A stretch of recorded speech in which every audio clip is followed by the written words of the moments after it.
Asmita, your IELTS mentor here at Vedantu. And what's up? How are you all doing?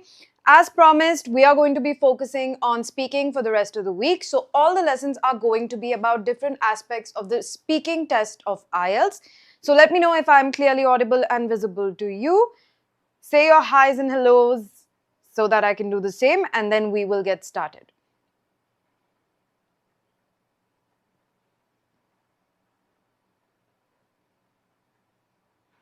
So as I wait for all of you to join in, I'll just quickly explain what today's class is going to be about. As you know, there are no memorized answers in the IELTS, be it writing, be it speaking. You will get marked negatively if you come up with memorized phrases and memorized answers, things that don't sound authentic, things that are obviously written by somebody else and regurgitated by you, right? So the entire part of the speaking test is to assess whether or not you can naturally communicate your thoughts in English. If you use memorized phrases, it will be quite obvious that you don't know how to communicate in English, so that's why you had to resort to memorization.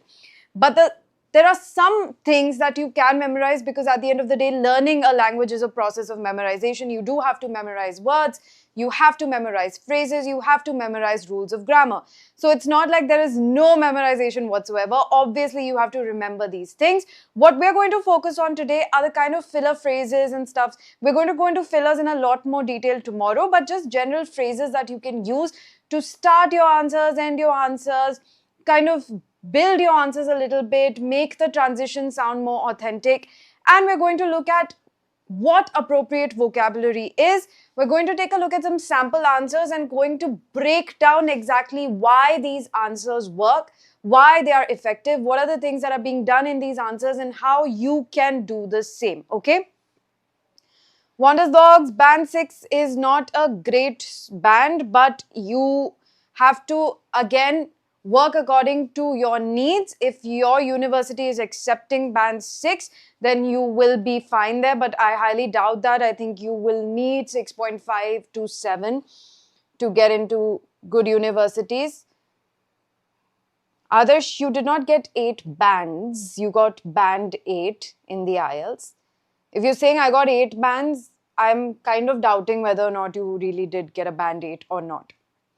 Hi, Archit, hi, Zara, hi, Yukti, hi, Lucky, hi, Deep, hi, Wonders, hi, Lackluster Bro, hi, Angel, and of course, hello, Adarsh. Okay, so let's get started. You have to also now come up with your own answers. Start doing that when we practice. So you see a sample answer, you might not agree with what is being said because everybody has their own way of answering questions. So get into the habit of coming up with your own answers as well. You can share them with me so that I can give you feedback live. Okay? Typo. All right. That's great. Then if you got a band 8, that is fantastic. Congratulations to you. Okay. Here's the first part, and here's the question that we're going to discuss today. So what do you usually do in the evenings? That is the question being asked in part 1. As you know, part 1, you don't have to go into a lot of detail. These are not very long, lengthy answers. This is not just you talking and talking. That's all for part 2. Part 1 is short, succinct, to the point. 2 to 3 sentences should be good. Here, as you can see, they're long sentences. So we have only 2 of them, right? So that's your safe zone. Now, what do you usually do in the evenings? Here's an answer. In the evenings, I usually wind down by reading a book or watching a documentary after a long day of work. I find it relaxing to spend some quiet time at home. Occasionally, I meet up with friends for dinner or go for a walk if the weather is pleasant. All right, this is a sample answer. Now, why does this answer work? Let's really go into the details and dissect it and figure out what's working in this answer. First of all, it gets straight to the point. In the part 1 of the IELTS, there is no need to meander. There is no need to go on tangents. Whatever is being asked, you have like 2 to 3 sentences to get to the point. So you should just start by directly answering the question, right? So you say in the evenings. So here you explain what you usually do. So you say, I usually wind down. Now here the vocabulary is working in our favor. What does this mean? This means to relax, right? So instead of saying relax, we've used something that native speakers use all the time, wind down. I usually wind down by reading a book or watching a documentary. Here you can write whatever you normally do. You can even say that, usually wind down by hanging out with my family or spending time with my pets. You can say anything, whatever it is that you like doing in the evenings, you can use that here. After a long day of work, now what are you doing? You're stating what you do. So number one, you have a statement of what you do, which is the direct answer. That's the direct answer. Next, you're providing an explanation for it. Sorry, we have 3 sentences here, not 2. So next, you're providing an explanation for it. What is the explanation? After a long day of work, I find it relaxing to spend some quiet time at home. So here you're emphasizing that quiet time is important for you, right? And then you are again giving an exception. You're giving an exception because obviously as a human being, you cannot do the same thing every day. You cannot eat the same thing every day. You obviously don't have a routine that's absolutely robotic that you never deviate from. So you can talk about your tendencies. This again, the use of the word occasionally is done very well here because it again in one word shows your range of vocabulary to be able to express that this is something you do sometimes, not all the time. So occasionally I meet up with friends for dinner or go for a walk if the weather is pleasant, okay? So 2 other activities that you like doing but you don't do every day, you are stating them with the use of the word occasionally. So appropriate vocabulary is used, right words are used, and you are following a very clear pattern of answering the question, what do you usually do? So there are some things that I do maybe very frequently, some things that I don't do as frequently. I'm mentioning both. And how am I distinguishing between the two? By using the word occasionally. So I have a statement which is a direct answer, I have an explanation for it, and then I state my exception. So thoroughly structured, nice answer, that's why it works. Now let's read your answers. Mahir, thank you so much for giving me an answer, and Wanders as well. I usually go for a walk in the nearby park. Don't forget your articles. See, while speaking, it is very important to... Okay, wait. Oh, you have a very long answer, that means. So it's very important to not forget articles. Don't forget articles because that's an instant red flag for the examiner. The examiner will instantly be like, okay, if a and the is not being used, that means they're not very fluent in English. Because native speakers don't forget articles. It's generally the people who are learning the language who forget articles, okay? So I usually go for a walk in the nearby park. I listen to my favorite podcast or my playlist. It also depends on the day. If I have work, then I complete that first. Yes, this answer is good, but I will give you a suggestion. So in terms of the structure, why don't you start with it depends on the day? Instead of changing your stance in the middle of the answer to structure it properly, what you can do is you can start with it depends on the day. If I have work, then I prioritize that. Instead of saying I complete that first, we can use better vocabulary. What can we say? We say if I have pending work, then I prioritize that. Once I'm done with work, I relax and chill or get ready for bed. And then you can say if I have a free evening, I go for a walk in the nearby park, listen to my favorite podcast and my playlist. Okay? That way your structure is more cohesive. Mahir is saying in the evening, I usually focus on my studies, especially because I'm preparing for competitive exams. I attend online or offline coaching classes, and once I'm back home, I revise what I've learned. Mahir, that's great. Your answer is good, but it is very one track. Okay? So here you've spent too much time explaining that you are studying. Cut down on the studying, and then what you have written, if I have some free time, I prefer to relax a bit, maybe listen to music, talk with my friends, or scroll through my phone. It's a good way to unwind before I go to bed. So what you can do is you can cut down on the studying bit. You can say in the evening, mostly. So mostly I have to focus on my studies because I'm preparing for competitive exams. I attend a coaching, and you can leave out the revision part. You know, I attend a coaching and then get ready for bed. I attend a coaching, do some self-studying and then get ready for bed. Then you can say, whenever I have free time, I prefer relaxing, maybe listening to music, talking with my friends, or scrolling through my phone. So don't make the answer too long because this is just for part 1. You can also just stick to your studying bit, but then add a little bit of variety. So you can say, because I'm currently preparing for competitive exams, I mostly focus on my studies. I attend a coaching class and then I do my self-studying or revision. Post that, then you can say, I relax for a bit by, and then you can mention the things you mentioned. Talking to my friends, scrolling through my phone, and then get ready for bed, okay? All right, and then we have Angel who has said, in evenings I usually spend my time. Now, okay, all of you are using a very similar starter. That's fine. It won't be that odd because a lot of people talk this way, but you can also try to spice things up a little bit. You can start with a different starter, but we'll discuss that later in the lesson, so it's fine. In the evenings, I usually spend my time. I spend my time not by doing my favorite hobby.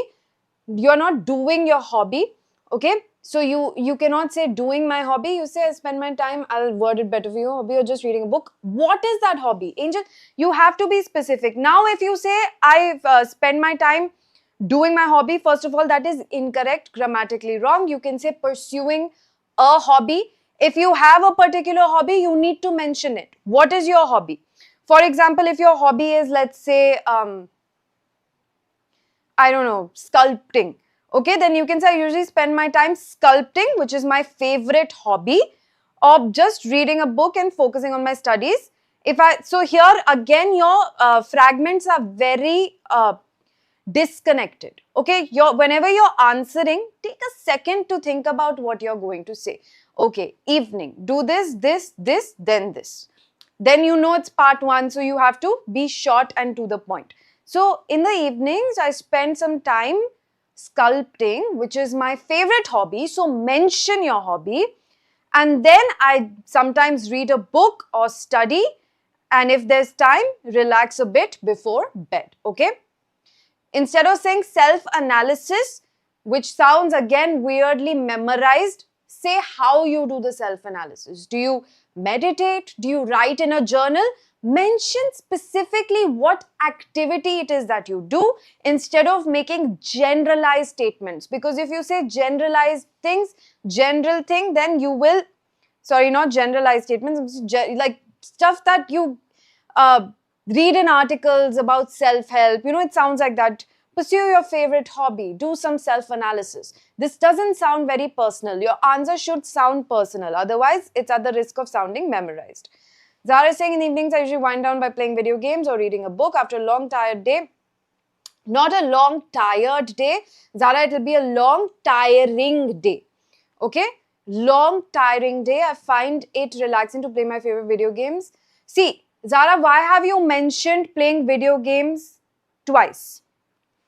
Why do you have to mention it twice? You can just do it once. You can say,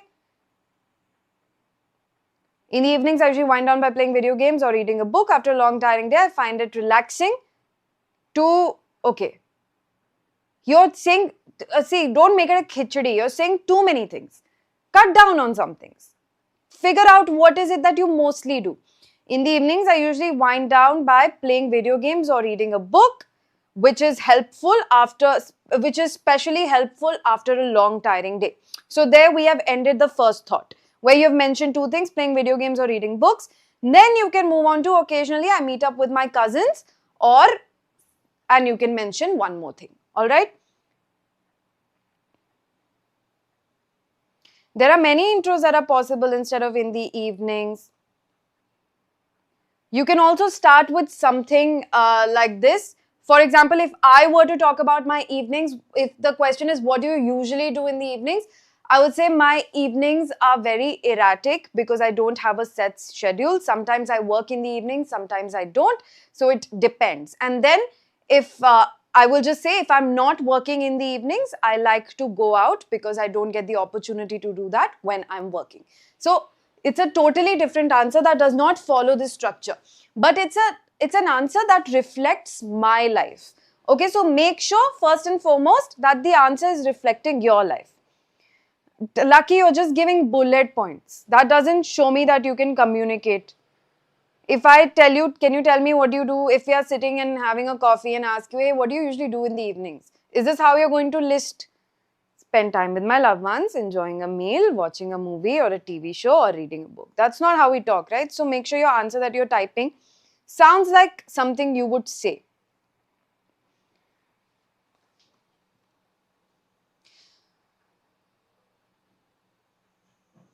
Okay, that's fine. Ukti, your answer is good. Just some grammatical corrections necessary.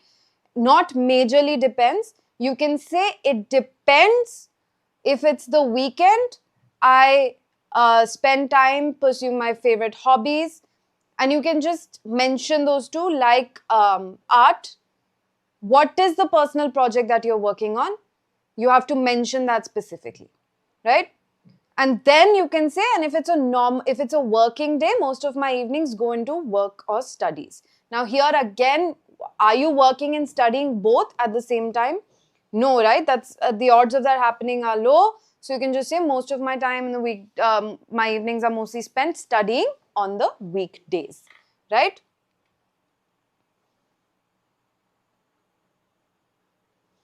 Archit, why are you saying it is explicitly seen that I most? That's not. Will you ever answer a question like this? If somebody comes and asks you, hey Archit, what do you do in the evenings? You say it is explicitly seen that I mostly. Nobody talks like that, right? So don't start in an unnatural way. Start in a very natural, casual way. You don't have to be too formal over here. So just say that mostly. You can start with mostly. Mostly, you don't even have to say in the evenings. You can directly answer the question. Mostly, I spend time studying and chit-chatting with friends and family. If I have time, post that, I go out to a library or try and get some activity in, like playing a sport. And you can mention which sport, like playing tennis or playing cricket or playing football, okay? Be as specific as possible. Instead of saying, I pursue my hobby, just mention the hobby. Just say, I paint, I dance, what is the hobby that you mentioned? I write, whatever it is, whatever your hobby is, okay? And instead of saying, I go out to play a game or sports, mention what you do. I go out to play football, cricket, okay? This way, your answer will be short and to the point. And it will not sound memorized, okay? All right. So, why does it work? Natural phrasal verbs here was used to talk about what people generally do in the evening. Evenings are for relaxing. For most people, first half of the day is spent working, second half is spent relaxing. So here you've used a word that native speakers will use. You've used words like occasionally, pleasant, which all, it's varied vocabulary, shows a range of vocabulary, but also is appropriate for the answer, helps you get the point across. And like, this is very important, the structure needs to be coherent. You have to follow a particular structure. If you start with something else, then change your track midway, that's not very good. Instead, take a second. If you want to take a second to think about it, you can say, let me think. Well, usually, you can start your answer like this also. What do you usually do in the evenings? Let me think. Usually, I, da da da da da da. You can start your answer like this. Take a second to think about your structure. Now, here's another question for part 1. Do you prefer mornings or evenings? Okay. So, here we have, I definitely prefer mornings. Now, because whoever this person is, not me because I am not a morning person, whoever's answer this is, okay, has stated very forcefully that they are a morning person, right? So immediately they did not need time to think, they did not need any time to consider, and they used the word definitely to say that, I know this about myself, this is a part of my personality, that I am definitely a morning person. So if you are very sure about the question, you can say with certainty that I'm definitely a morning person, and you can say I definitely prefer evenings because I am not a morning person. Both are great ways of starting an answer when it comes to preference, okay? If you have a strong preference, then you will use strong vocabulary. right? So strong preference is equal to strong vocabulary. If you don't have a preference, then you can consider. Then you can consider the pros and cons and answer accordingly. Okay? Don't say I don't care. Try to give an answer. If you have a strong opinion about it, if you have a strong preference, state that strong preference using strong vocabulary. If you don't have a strong preference, then you can say it usually depends. I don't have a strong preference, but if I were to pick one, I would, and then give your answer. Okay, so there are two ways to go about this. Now here what is said, I definitely prefer mornings because I feel more energized and productive. Okay, so you state your strong preference and then you give reasons. Okay, what are the reasons? Energized and productive at the start of the day. Then you elaborate. What is the elaboration? I enjoy the calm atmosphere before the world gets busy, and I usually use this time to plan out my tasks and set my intentions for the day. Okay, so you do this and you do this. So what is working here? First of all, the structure, state your preference and then explain your preference. All right. Second thing, the vocabulary. When you're saying you're a morning person, what are the reasons? You feel energized, you feel productive. Start of the day is a phrase that is generally used for mornings by native speakers. Now you're describing mornings as calm and before the world gets busy, and usually to plan out my tasks and set my intentions. Again, these are all phrases that are commonly used by native speakers. That is why this answer works. Now, if you were to give like a counter answer, if you were saying that you're not a morning person, then you can say, I definitely prefer evenings because I am not a morning person. I am usually grumpy in the mornings and feel a little foggy and hazy. Towards the evening, I feel like I'm more inspired and energized and tend to do most of my productive work in the evenings. Okay, you can state the answer like this as well, depending upon what your preference is. I prefer evenings. So Wonders, we had a class where I asked this question. So whenever we are using prefer, we won't use than, we will use to. So you can say I prefer evenings to mornings, okay? Not than. I prefer evenings to mornings because I'm a night owl. Very good. So the use of the word of the collocation night owl works very well. Because you're a night owl, you prefer evenings to mornings. That's good. Just make that correction. I feel energetic and active at night. Nights are quiet. So here again, what you did, a little deviation you took is that instead of focusing on evenings, you started focusing on nights. Okay, so instead of explicitly using the word night, you can still stick to the word evening because the question directly asks morning or evening. Okay, so you can sort of say that I prefer late evenings. So you can say I prefer evenings to mornings because I am a night owl. I feel energetic and active. Instead of saying night, at night, you can say after sunset or after sundown. Instead of saying at night, say after sunset or after sundown. Late evenings are quiet and I like spending my time doing work in silence. You don't have to say sometimes things, it doesn't go as planned. That's not necessary. That's not a part of the question. Okay? So the rest of it is fine. Mahir is saying, I prefer evenings because that's when I feel most productive and focused. After finishing my day's responsibilities, I find it easier to concentrate on studying or revising without distractions. That works. Good answer. So, Mahir, you cannot say that it helps you unwind if you're saying that you focus on studying. Because studying and unwind are opposite things. If you're unwinding, that means you're not working. That means you're not studying. Okay? So, don't use these two together. Say that if you're saying that you like evenings because you're able to study better in the evening, stick to that. Talk just about being able to study better in the evenings. Okay? Don't mix the unwinding thing with it. I definitely prefer mornings because it gives me lots of time to prepare my daily schedule. Early morning time are smooth. Early mornings are, or the early morning time is. Pick one and make sure your subject verb agreement is correct. Early mornings are smooth and silky. Who describes morning as silky? Seems like you're describing a chocolate, which helps me study with full focus. So instead of, if you're saying that they help you study with focus, then you say the early mornings are calm, they're quiet, right? They're not chaotic because most of the world is still asleep. You can also make this about your family. You can say, just because at home everyone wakes up late, I'm able to get some private time in the mornings, which helps me focus on myself. All right, I definitely prefer evenings to morning because I'm a night owl and I feel more productive at nights. Now again, Angel, the same feedback that I gave to Wanders applies to you.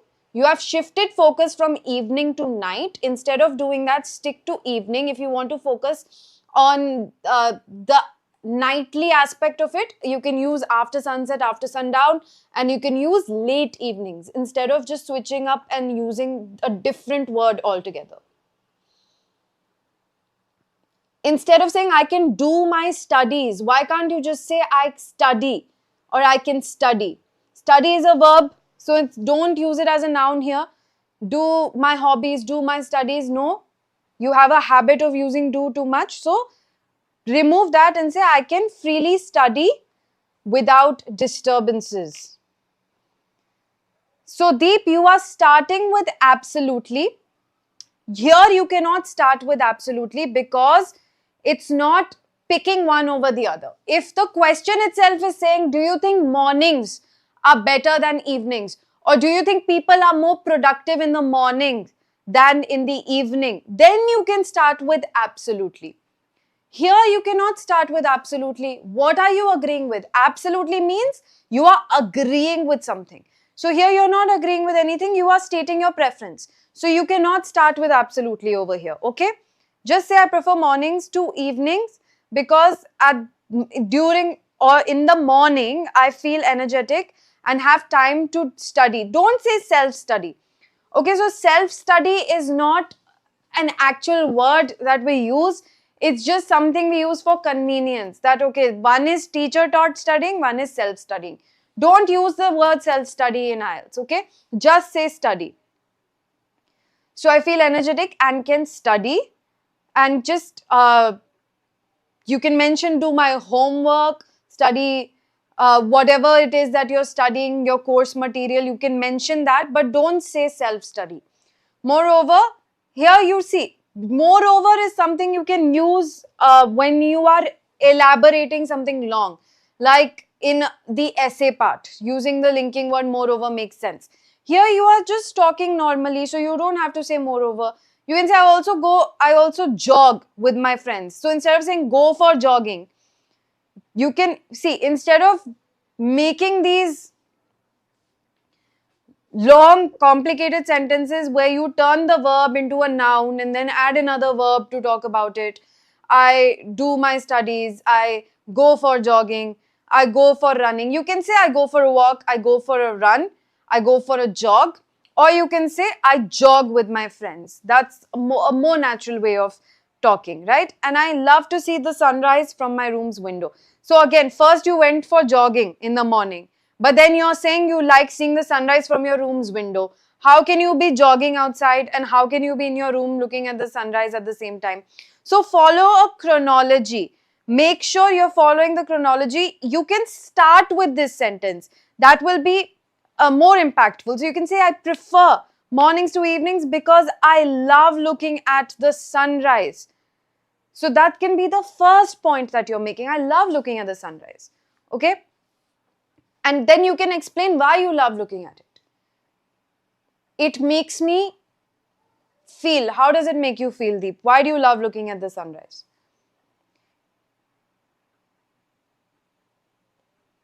You can say it makes me feel calm and collected, right? It gives me sort of like a spiritual boost in the morning. And then you can say, or it helps with my anxiety. Then you can say, after that, I am ready for the day. I feel, and I go for a jog with my friends, after which I'm energized, I take a bath and I'm ready to study or work, whatever it is that you do. So that will be a better structure. Very good, Archit. I'm an early bird. That works. I think it's the best time to study as my mind is working more. Okay, you can't use the word sagaciously here. It's too weird. Nobody will say that. Instead, you can say my mind is more active. That's just a normal way of saying this. Okay? It seems like a force fit. It's not coming through naturally.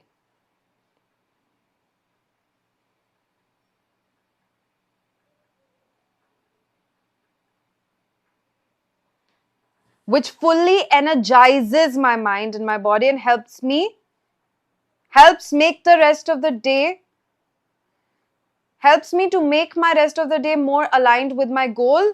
This is very wordy and it's just going in circles.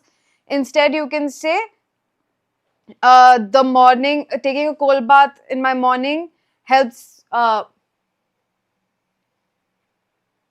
Again, you can use this phrase, helps me set my intentions for the rest of the day, or help me plan the rest of my day, or gives me a kickstart to the rest of my day in a way that aligns with my goals. Here again, you don't have to say aligns with your goals because it's too generic, it's too vague.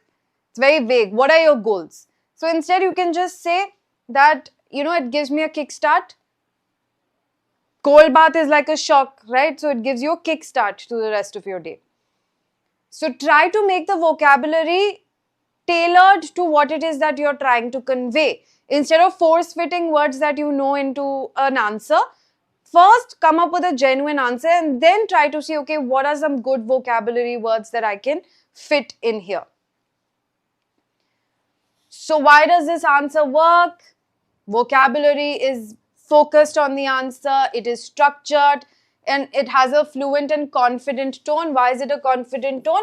Because it's clearly stating that, yes, I'm a morning person and this is why. Okay? Now, are weekends important to you? Now, see Deep, this is the kind of, pay attention, this is the kind of question which you can start with absolutely. Are weekends important to you? It's only talking about one thing. So you can say yes, absolutely, or no, not really. Any which ways, okay? So you can say absolutely, weekends give me a chance to recharge and spend quality time with my family. It's also the perfect opportunity to pursue hobbies that I can't focus on during the week, like painting or hiking. See, now pursue hobbies, important to mention the hobbies, like I told you, okay? That makes the answer personalized, which is very important. Absolutely, again, taking a strong stance from the beginning. Weekends, why are they important? So you said, yes, absolutely, they are important. Then you explain why they are important. Chance to recharge, spend quality time with family, okay? A perfect opportunity to pursue hobbies. So small, short, simple answer, appropriate vocabulary, to the point, nothing too, like, I see a lot of your answers are just circling round and round. You say one thing, you say another thing, then you say completely different thing, because you're trying to list as many things as possible instead of making it a coherent structure. Don't try to list as many things as possible. Instead, focus on making everything structured. And even if that means you have to edit out a couple of things or not mention a couple of things, that's fine. Now, if you were to answer this in a completely different way, I would say something like, not really. I don't have a clear distinction between a weekday and a weekend because most of the time I'm working on my weekends and have a weekday off. So, weekends are not important to me. I just need one day in the week which I can use to rejuvenate, recharge, and catch up on things that I can't do on working days. So this is a different answer from this, which says no, weekends are not important, but then you're again stating why they are not important, because there's no concept of weekends for me. I am working on weekends, so it's like a normal work day. What's important for me is to have one day in the week that I can use to recharge, catch up on chores, and pursue hobbies. Okay? All right. Yes, weekends are quite important to me because they give me time to relax and do things I enjoy. I often spend time with my family, go for a walk, or just take a break from the usual routine. Very good answer, Maya. Perfect answer. It really helps me feel refreshed and balanced. Perfect answer. I wouldn't change a thing about this. Your vocabulary is not complicated, but it is appropriate. So, good use of appropriate words to express your thoughts. Indeed, yes, Archit, that's a good way to start. Great job. Absolutely, indeed. All of these words can really give a good impression to the examiner right off the bat because you are using one word that is able to convey all of your thoughts, which is a very native speaker like quality because in language there are certain words that you can use to express like big, long, complicated feelings. Now, I don't have to say that I strongly feel that weekends are important. Instead of saying I strongly feel that weekends are important, saying absolutely or indeed, that expresses through one word that I strongly feel that weekends are important. Okay? So, this is good use of language. That's why it makes a good impression. But you have to make sure it sounds natural. Don't make it sound forced. No, indeed. Don't make it sound weird like that. Just like, indeed. Absolutely. Yeah. So you can add a little bit of, yeah, absolutely. Absolutely, yes. I mean, so adding these little extra fillers, the yes, the I mean, the expression that is a natural part of how we talk, that is very important. Otherwise, it's going to sound memorized. Okay?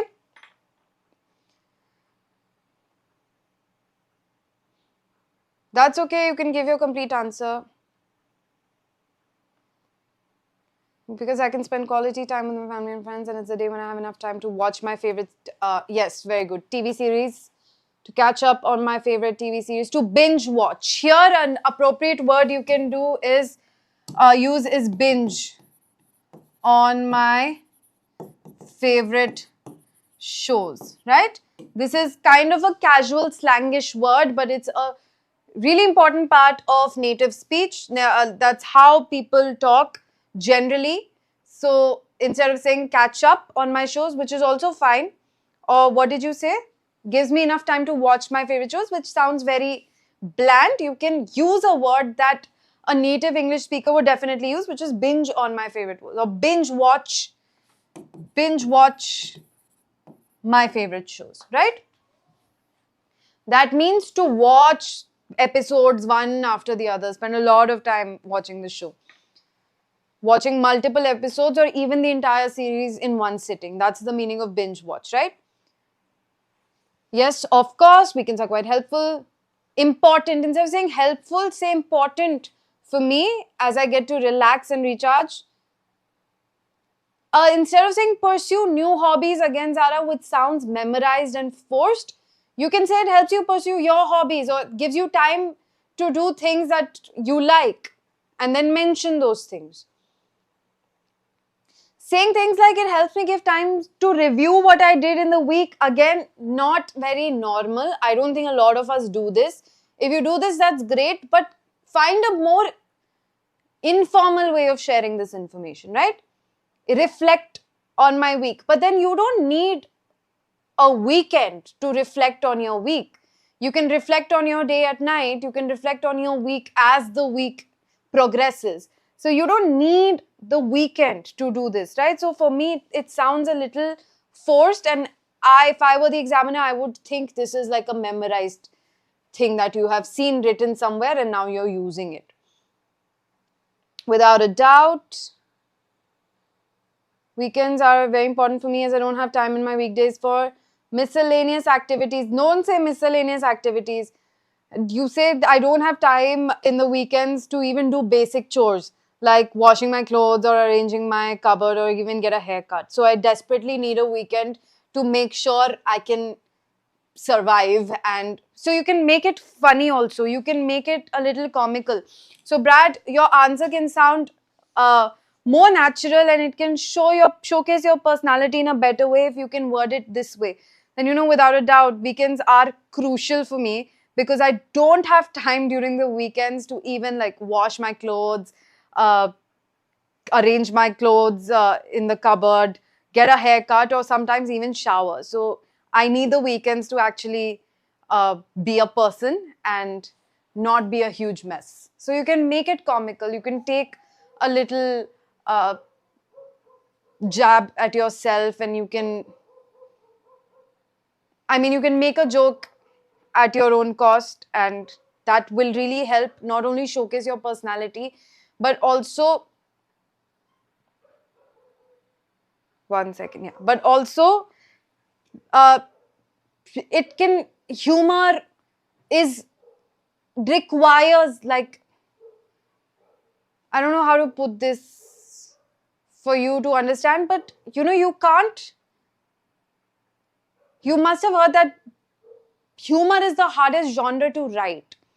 And the reason for that is it takes extra knowledge of a language, or it takes extra expertise than normal to be able to use humor, because a lot of our techniques of humor are sarcasm, puns. What are these things? These things are play on language. So if you want to be sarcastic and you're talking to someone who barely knows the language, they are not going to understand your sarcasm, right? If somebody asks me, hello, are you having a good day? And I'm having a terrible day. You can see from my face that I'm a mess. Maybe, a car drove by, it was raining, and all the muddy water sort of splashed on me. I am dirty.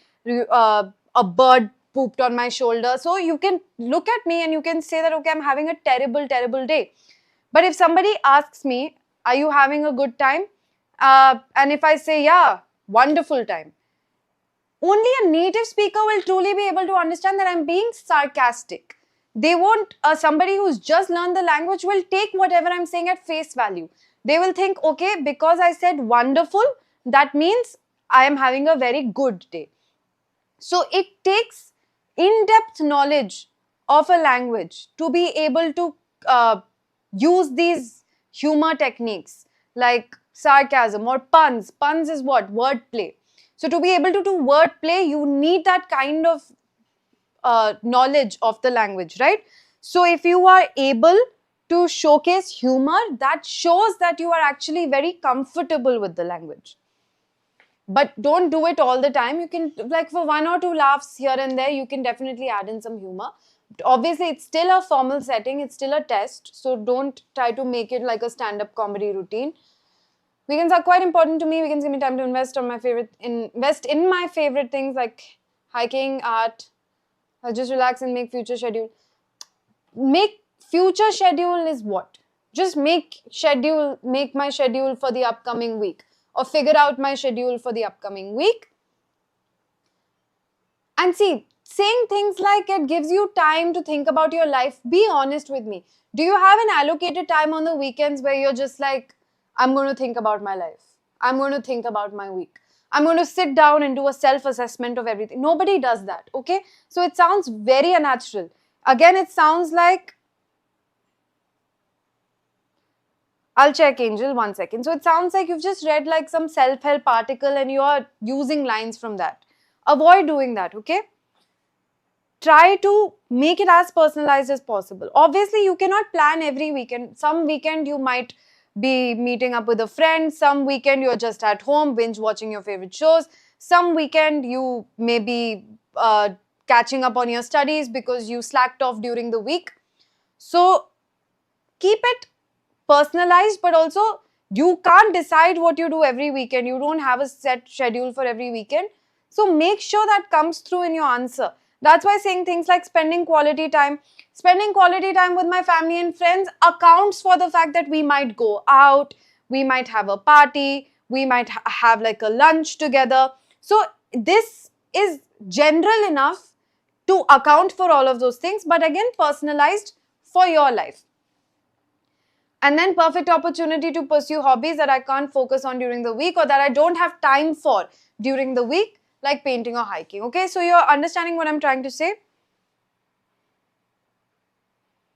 But Not analyze about your week, analyze your week. Okay, analyze your week is enough. Know about there and how productively I can utilize the upcoming one. So again, Angel, do you really spend your time doing this? Be honest. Do you spend your weekend planning for your week? Or already you've had such a hectic and tiresome week, and now in the weekend again you're sitting and planning what I'm going to do for the rest of the week. And how long does planning really take? Do you need a weekend to plan? You need what, 1 hour, 2 hours max to plan your life or plan your schedule, right? So try to talk about things that make you sound like a human being, like a normal human being who does normal human being things. Okay? Very good, Mahir. Press pause on weekdays. That's good. It's my chance to relax, catch up with family, forget that Mondays even exist. Very good. Yes. Perfect.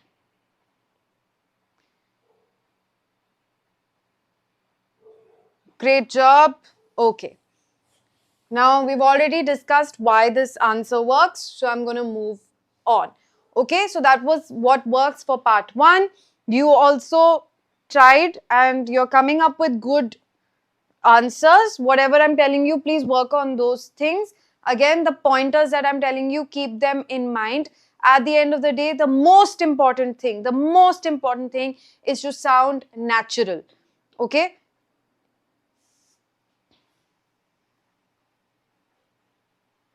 Upti, very good. What you're saying is good, but make sure you're not sounding rude, right?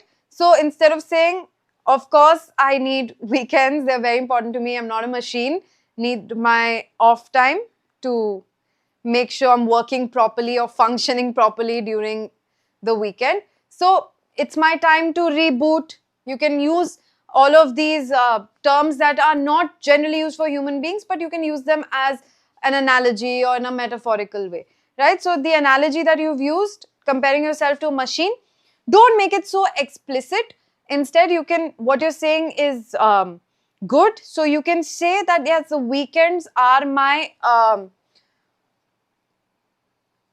downtime, my maintenance time. You know how like machines and offices and just online platforms, all of them have scheduled maintenance time where you're like fixing their bugs and making sure things are working properly, right? So you can say weekends are my maintenance time, my off time, my rebooting time. So you can use all of these words to put that point across. Okay. All right, here we are in the part 2, which is your long-term cue card. Here the cue card question was, describe a time when you helped someone. Again, the opportunity here is vast. You can literally talk about anything under the sun. You helped someone in what capacity, when. You have all of your 16, 17, 18 years in front of you. I'm sure you've helped somebody multiple times. So tendency here will be for you to get confused about what it is that you should talk about. Make sure that when you're making that decision, instantly talk about something that is meaningful to you. Because if you try and talk about something that's not meaningful to you, you're going to run out of things to say. You have to talk for 2 minutes.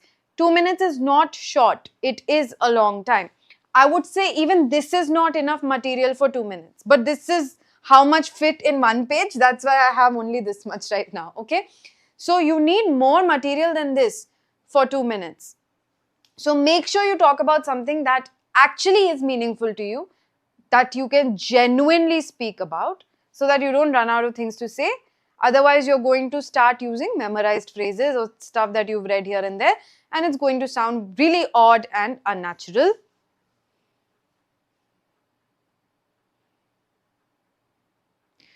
No, that is Angel. What are you saying, Mahir? That's completely okay for you to use in your answer.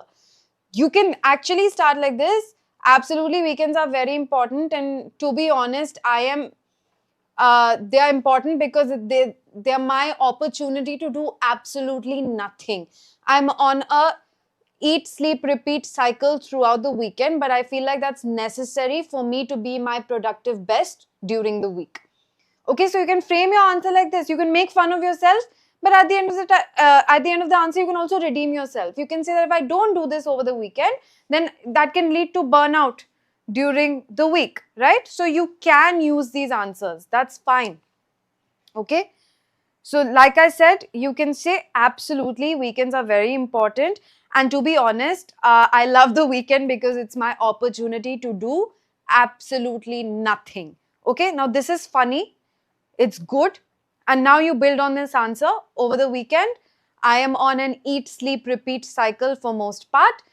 And why I think that's important is because if I don't get this time to myself and if I don't give my brain and body this rest, then I'll just not be my best productive self during the week.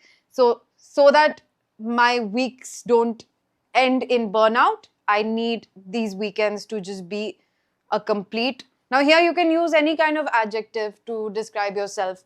You can take help from your parents who call you names for being lazy. So you can say, if I am a lazy slob on the weekends, but that's because that helps me function better during the week. So you can call yourself these names. You can call yourself a slob, a sloth, whatever it is that you want, because then you are also justifying it by saying, if I don't get this downtime, then I won't be my best and most productive self during the week. This is why weekends are important to me. So don't think that through your answers you have to make an impression on the examiner that, wow, the examiner is not giving you a job. The examiner does not want you to work in their company. So this is not a job interview. So they don't care what it is that you do in the weekends. They care whether or not you're able to express what you do with the appropriate vocabulary in a natural way, in a way that makes you sound like a native speaker. Okay? So the using phrases like I'm on an eat, sleep, repeat cycle makes you sound like a native speaker.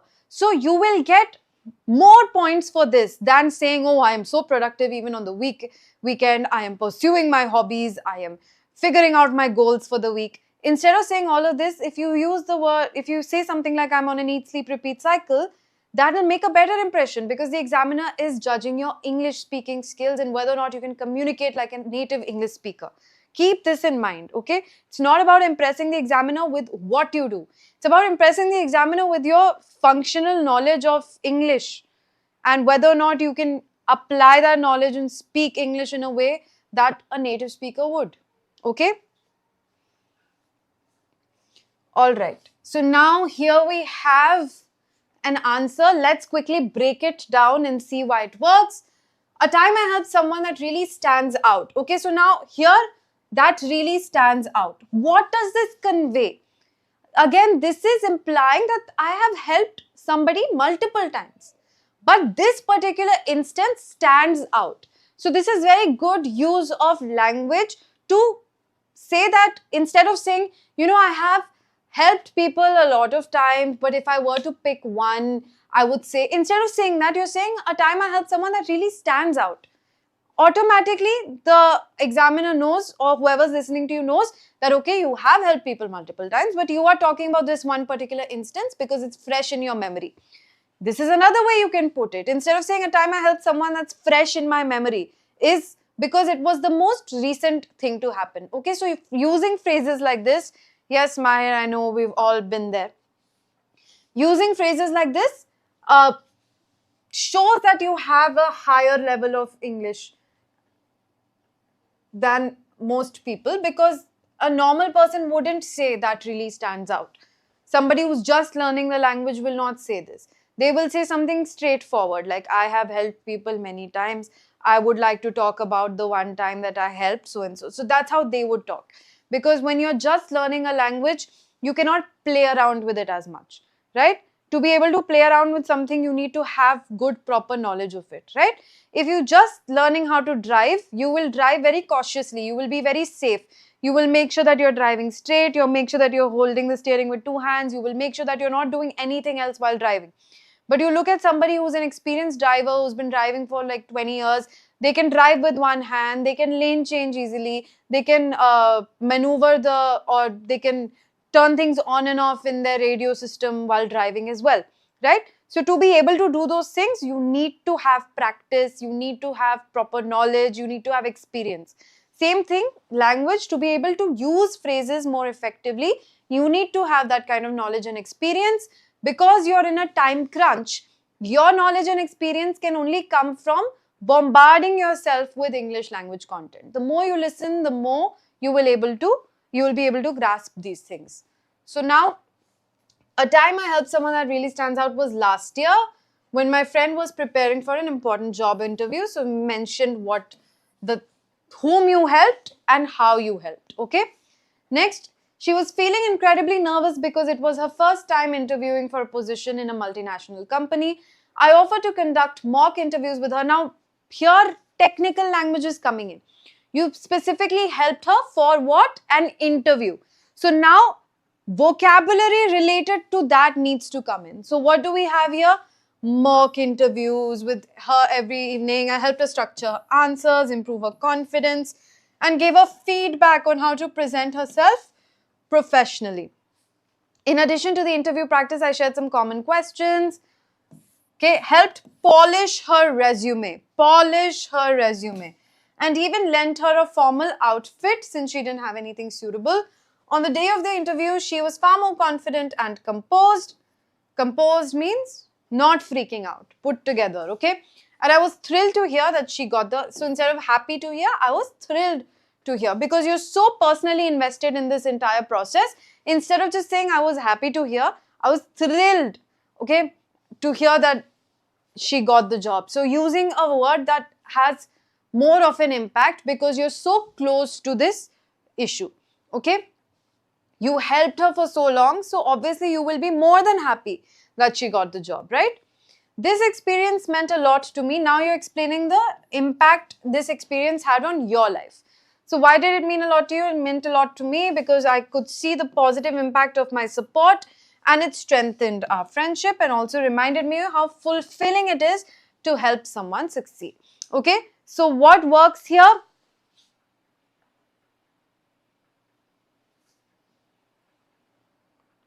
Okay, so here what works?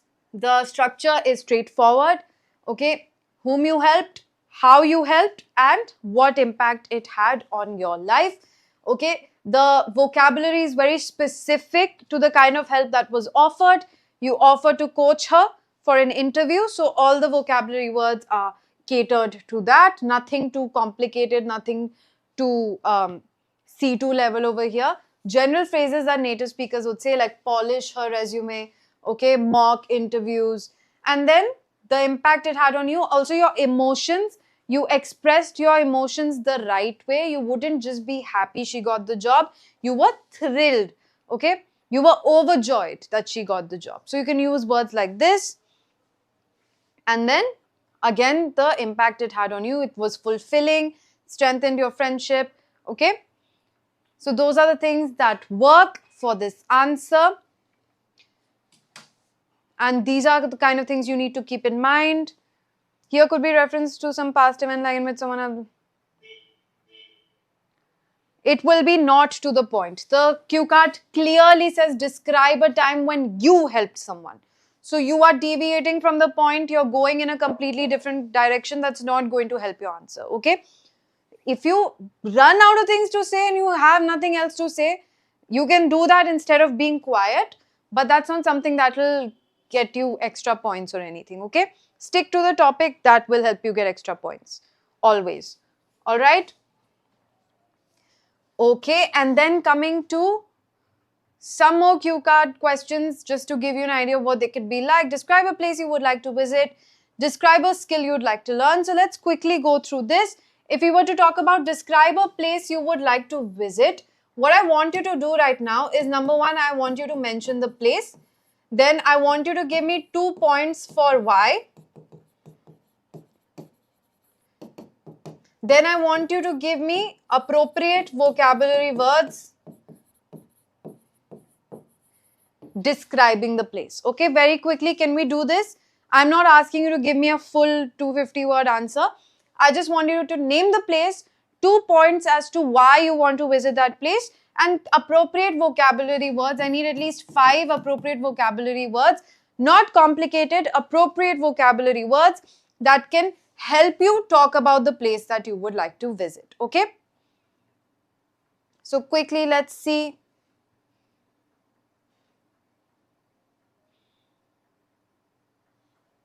So if I were to do this, I'd say that, a place that I'd like to visit would be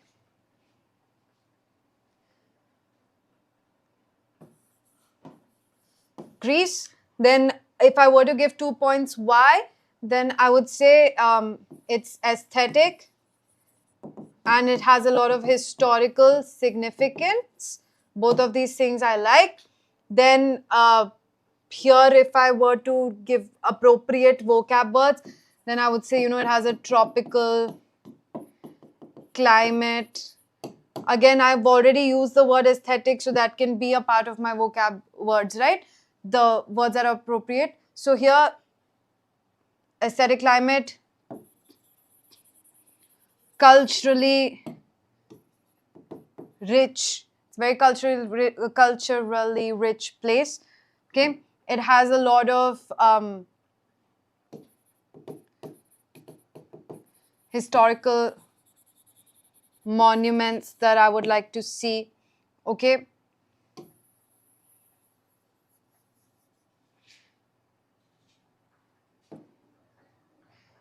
Then I would also say something like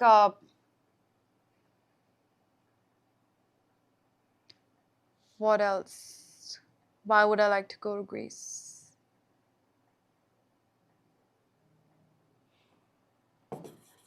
You can always mention the word cuisine. I like the cuisine. I would say Mediterranean cuisine is something that I have always liked and I would love to eat the authentic version of it, right? So these are all words that are appropriate. They are not the most difficult words, but they make sense. Saying Mediterranean cuisine for Greece, I would like to taste the authentic food. It's very culturally rich. It has a tropical climate, which I like. I don't like very cold places. It has historical monuments that I'd like to see. It's a very aesthetic, beautiful place. It's very pleasing to the eye, right? And it's has a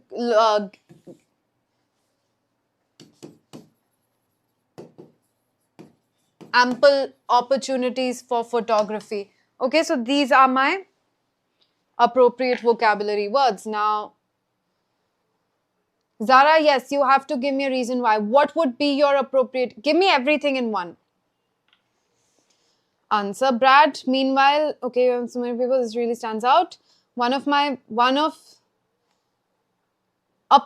Instead of saying villager, say a person from my village or an acquaintance from my village came to see a doctor in the city because his vision, okay, he lost about 80% of his vision. So I took him to see an ophthalmologist. Okay, so that works, but just make sure you're using terminology correctly. Don't say villager. Instead, just say a person or an acquaintance or a neighbor from my village came to stay with me in the city because he needed help going to an ophthalmologist, and then you can describe how you helped him out. Okay, Switzerland, because stunning landscapes, snow-capped Alps, clear blue lakes, clean, peaceful, well-organized. Zurich, Geneva. Okay, very good. Offers a variety of outdoor activities like skiing, hiking, biking. Perfect, Mahir. Very good. Okay. Zara, you have to tell me why you want to visit Mecca. So here you are saying Makkah not in English. Makkah Medina is Hindi, or that's how we say it here. You have to say the names of the places in English. So you will say Mecca. Okay. So Kirtanpreet says, so Kirtanpreet, you're not talking about a place that you have visited. You're talking about a place that you would like to visit. That means you haven't visited it. So you want to visit it. Okay.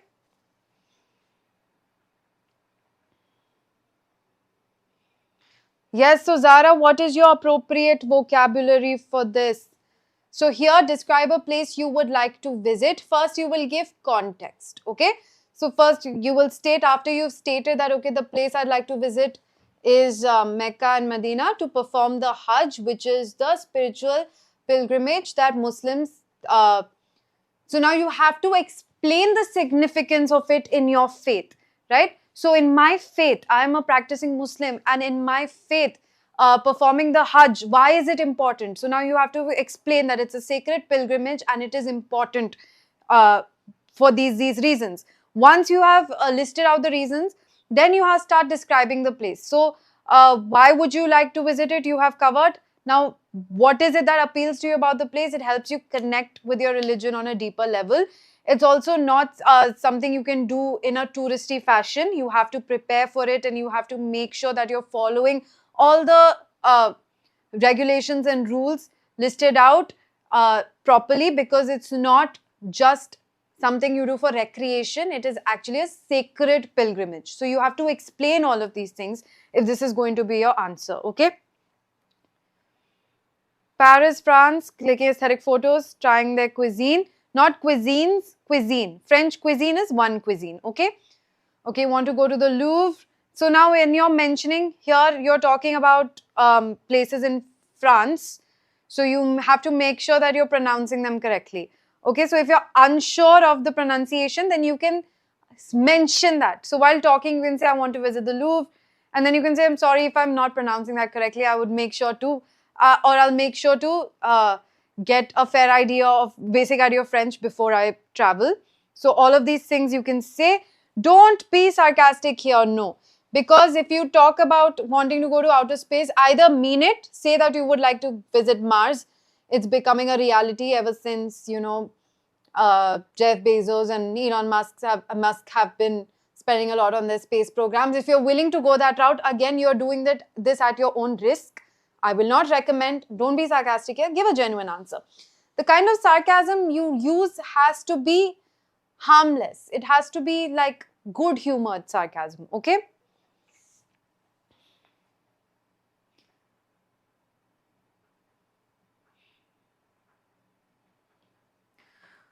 All right. Now let's do this again as homework. So your responsibility. So why did I raise this? Don't have to raise this. Now we'll do this for homework. In the comments, I'm seeing a lot of you are not doing the homework, which makes me very sad. Okay, so I want you to do the same thing in the comments as practice, okay?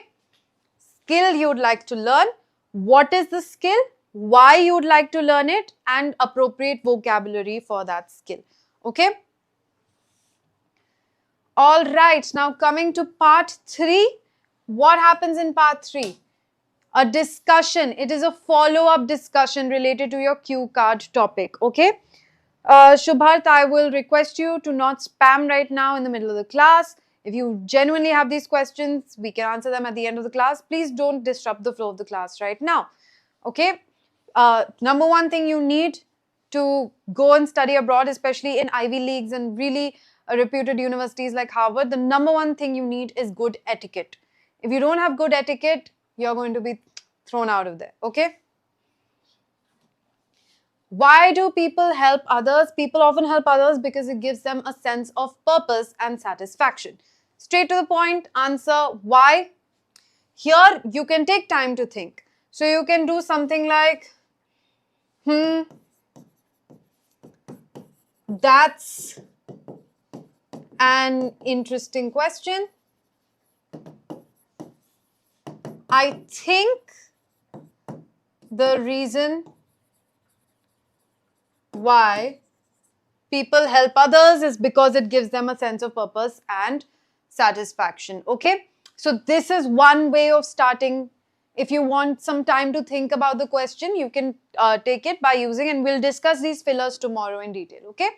So you can say, that's an interesting question. I think the reason why people help others is because this is a way of starting. Otherwise, you can directly start also if you don't need time to think. People often help others because, but very rarely will you be able to do this, especially in speaking. Because these answers are written down, when we are writing, we don't write the fillers.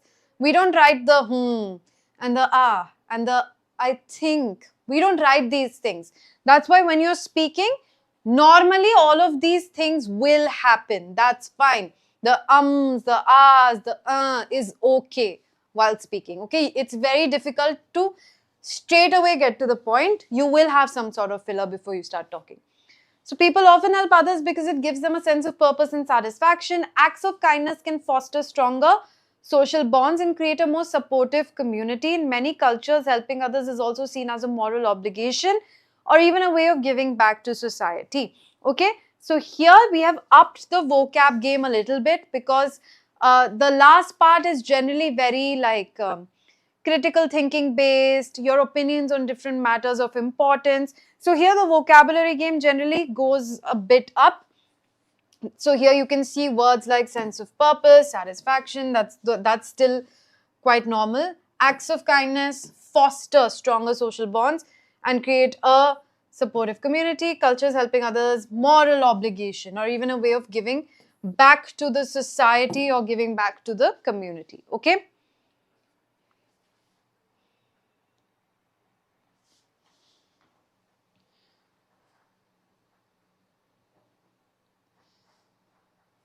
Yes, Mahir, that works. You can also make this personal. So, you can say in my country, religion is a huge part of people's life, and like a lot of religious teaching has to do with helping others and being kind towards others. So it comes more from practicing religion than it comes from actually thinking about why we do this in the first place. So that can also be an answer that you can give here. All right. So good use of vocabulary, you have given your reasons, and you're here because it's part 3, generally being a bit more serious because the topics are serious. Helps. Again, one joke here and there, like you said, and especially following it up with jokes aside or jokes apart works completely well. Okay, it's fine. Do you think people are less willing to help others these days? Again, something to think about. So here you can say, based on my based on my observation or based on my personal experience, I would say yes. So you can here narrow it down to your personal opinion. Okay, if you don't want to talk about your personal opinion, uh, although it clearly says do you think, you can also try and quote news articles or statistics. That's also fine, but because the question explicitly says do you think, you can start it with based on my observation or based on my personal experience. Is there a voice problem? You can't hear me? Another good way of starting it is to some extent, yes. So why is that good? Because to some extent gives a very balanced sort of approach, right? 1 second, I have to cough.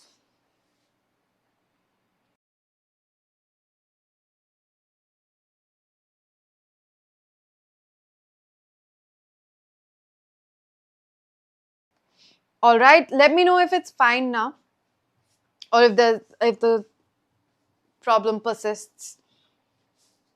Okay, so it's giving a very balanced approach that, to some extent, yes. You're not saying absolutely yes, you're not saying absolutely no, because this is a very nuanced question, okay? You can't have a very strong stance for this because there are so many factors involved. Because there are so many factors involved, you can't really make a generalized statement that yes, nobody wants to help anybody anymore, or no, that's not true, everybody's kind, everybody's helpful. You can't make generalized statements because the question is nuanced. It's best to take a balanced approach for these questions. So you can say to some extent, or you can, like I said, narrow it down to your own personal experience and say I can't speak for everybody, but based on my personal experience, yes. In today's fast-paced, now you're giving a reason, today's fast-paced world, people are often preoccupied with their own responsibilities, which can make them less available to help others. However, I believe that in times of crisis or need, people still come together and show great compassion. So you have given a reason why you think they are less willing. And then in the end, you're giving a concession. You're saying, no, that in times of need, they still are willing to help others. Okay? So you can also take a different approach for this question. You can say something like, instead of saying that the world is fast-paced or the economy is like this, you can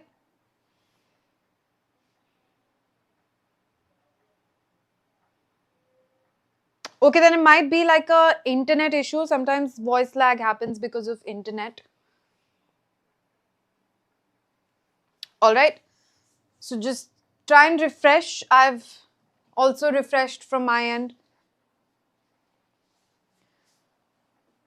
So if you were to take a different approach, you can say, I can't speak for everyone, but based on my personal experience, I do find that people are less willing to help each other these days. I think generally people have become way too cautious, or I would say even paranoid, and I don't blame them because of all the crime that is happening around us. So you can take this approach as well and explain that, based on my experience, I haven't gotten a lot of help from others. I wouldn't go as far as to say that people have become selfish, but I think going by the way the world is changing, how things have generally become more expensive, uh, I would say that yes, people look out for their own interests more than uh, prioritizing helping others, which wasn't the case back when my parents were growing up. You can also say something like, when I compare or when I listen to stories of my parents growing up, I get the feeling that communities were quite strong back then, and a basic feature of like strong community life is helping each other in times of need. Now that we have moved towards a more individualistic societies, we all tend to look out for our own best interests. We want to make sure we have enough money saved up for ourselves and our family, and are hesitant to help others when they're in need. Also because we've become quite I think most people take a very cynical view of the world, and because people don't expect others to help them, they also don't go out of the way to help others. So here again, you are drawing from your own personal experience, talking about something. I've given you 2 or 3 different approaches that you can take to answer this question. You can also say, no, that's not true. I think people are as they've always been. I don't think there's been a huge change in general human psychology. Some people or some parts of the population are always more willing to help than others. All kinds of people have always existed. I think now we feel that people are generally less willing to help because we see more negative news being reported, and our exposure to such incidents in negative news makes us believe that people are less willing to help each other. But I don't think that's true, and factually speaking. So you can also give a totally different answer than what is written here. Okay?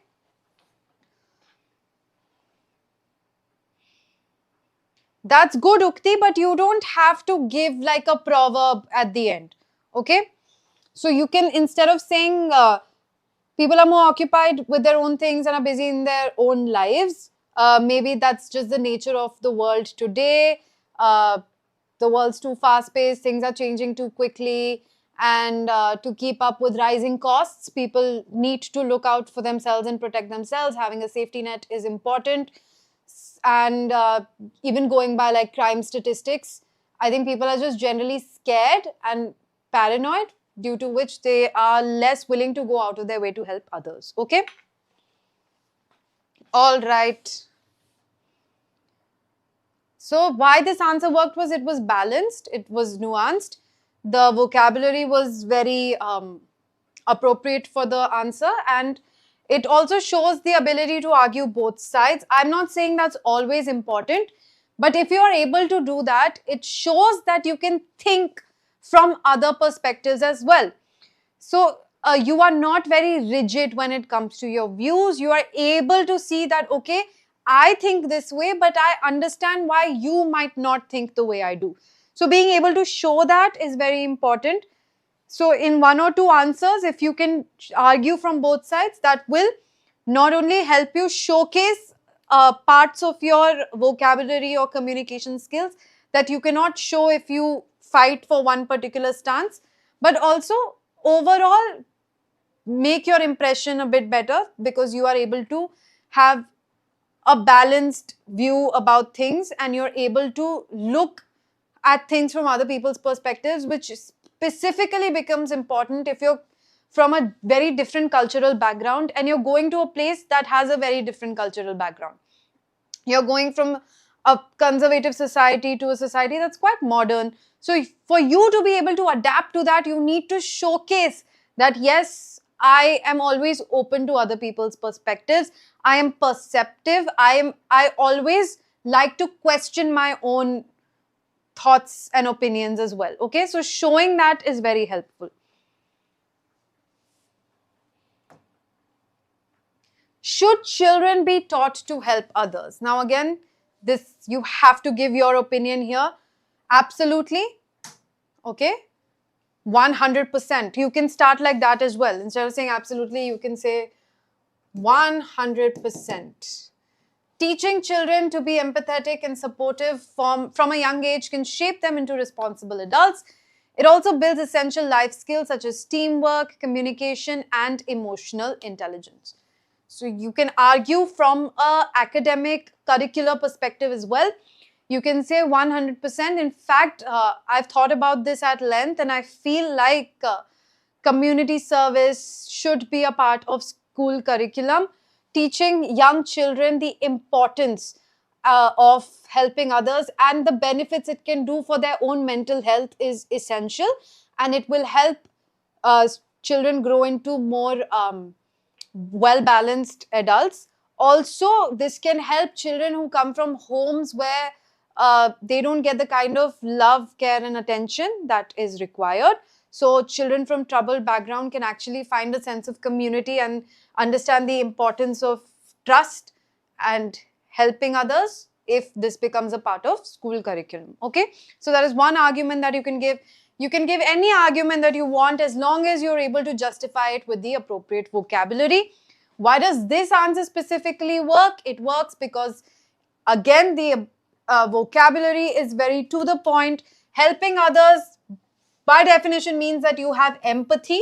You are empathetic, responsible. Okay, just like IQ, which is the intelligent quotient, there's also EQ, which is the emotional quotient, which tests your emotional intelligence, and a lot of people lack emotional intelligence. In fact, if you there are many case studies done on serial killers or just people who commit crime regularly, who become like seasoned criminals, and it's often found that they're either sociopathic or they're psychopaths. Both of these things, how can they be clinically diagnosed? By the lack of empathy or having really low EQ. People with really low emotional intelligence or people who lack empathy tend to be or can become sociopathic or psychopaths, and these are the kind of people who have a tendency to commit crimes against other human beings or even animals. Okay, you can use quotes if you remember them and if they specifically enhance your answer, Zara. If they don't add to your answer, then there's no use of using the quote just to impress the examiner. It has to be a very natural, perfect fit, like like a glove. It shouldn't seem forced in any way, like, okay, I have this set of quotes and I need to make sure they fit in one of my answers because I have to make a good impression. It shouldn't come off like that. Okay,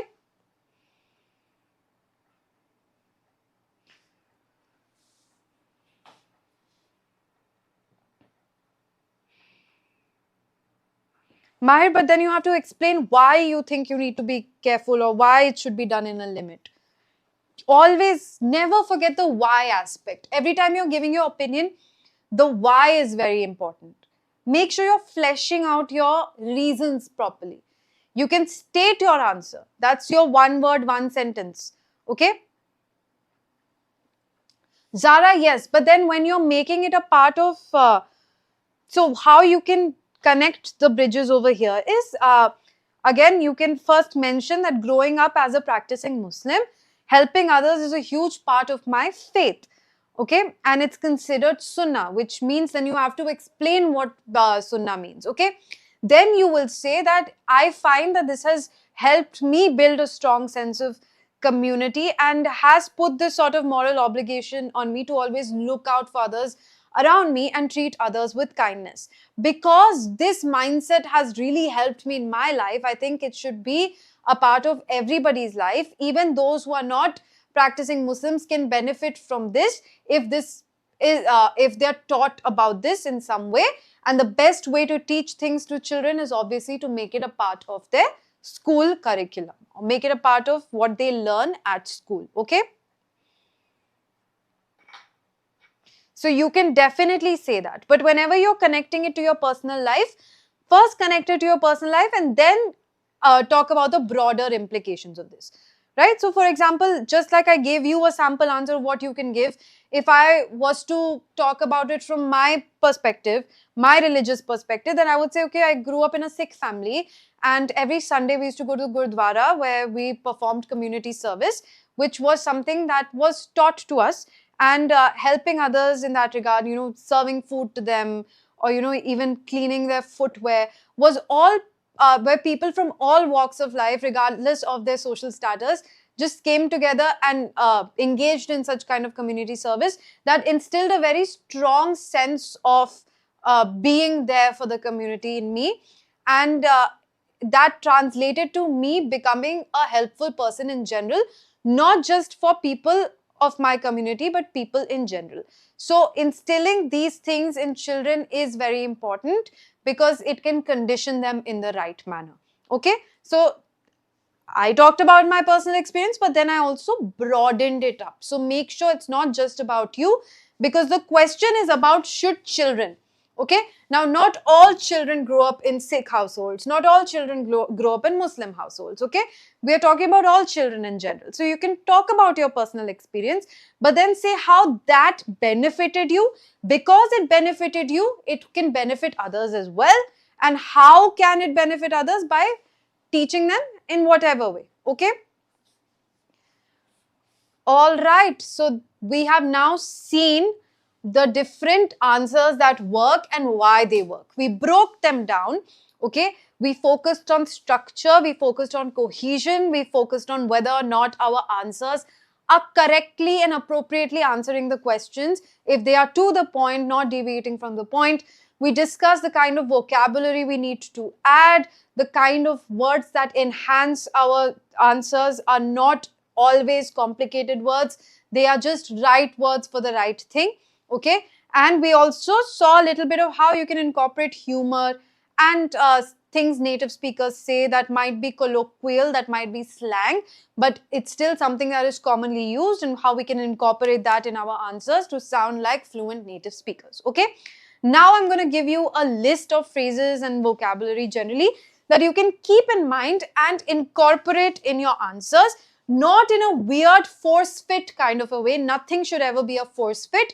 Whenever you are able to see an opportunity for these phrases to fit in naturally, you can get into the habit of using them. Okay.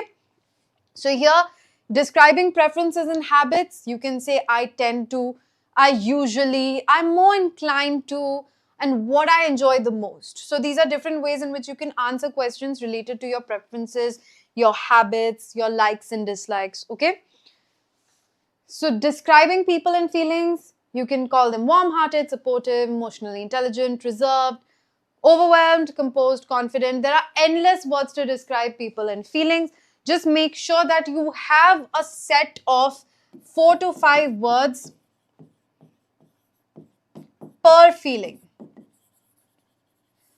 Right? So negative feelings, positive feelings, excitement, happiness, satisfaction, contentment, depression, anxiety, frustration. So you need to know all of these words to talk about different times of your lives, different aspects of your lives. Okay. So make sure you have 4 to 5 words per feeling. So, and 4 to 5 words per, to describe people. And so generally, when you have to describe people, it will be positive, because it will be about describe a person who had an impact on your life, somebody who inspired you, a teacher you really liked, stuff like that. So it's generally going to be positive. So make sure you have a set of positive words that you can use to describe people around you. Okay. Then giving your opinions. This is especially in part 3, because part 3 is all about your opinions. In my opinion, I would argue that from my perspective, it's widely believed, I tend to think. So you can use these phrases anywhere, even in the middle, even in the starting, to talk about different things. For example, if we go back to the question that should children, are people less willing to help others, then you can say, from my perspective, I do see that people these days are less willing to help others. um, Even though I come from a deeply religious country, and in most religions in India, it's widely believed that helping other people is brings you good, like Zara said, brings you good sunnah, or like we say, brings you good karma. Okay, so you can use these phrases in the starting or in the middle. I just gave you an example of how you can do that. uh, and then let's see how the answer goes. Okay, make sure it's not a force fit. Make sure it's happening naturally. Now, talking about experiences, one time that really stands out, we already saw an example of this. A memorable moment was, I'll never forget the time. Again, these can come in the end, in the middle, or in the beginning, anywhere. Next, we have talking about impact and consequences. As a result, due to that, which led to, consequently, it helped me realize. So, a lot of times in part 2, these will come very handy, especially it helped me realize, it helped me understand.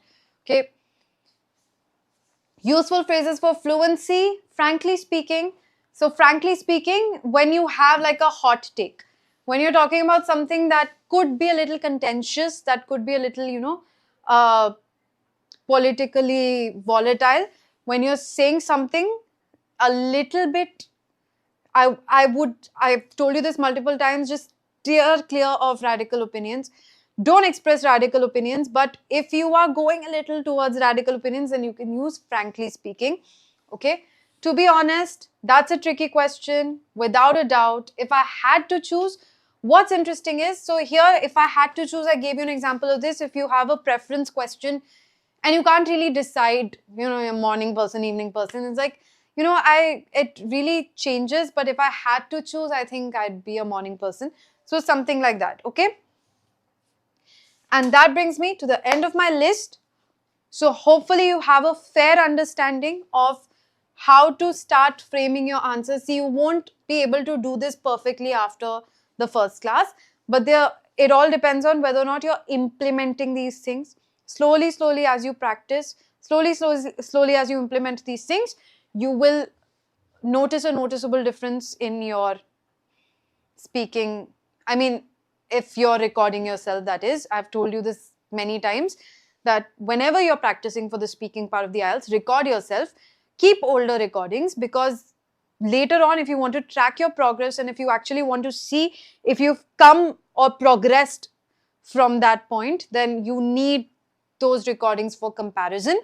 So make sure you keep your recordings, mark them, put the date in the files, and maybe after 2 or 3 weeks, after you've done some exercises, you've implemented some of the tips and advice that I gave you, record yourself practicing one of the same topics as before, and try to listen and see if you've actually progressed, if you've come a bit ahead from where you used to be.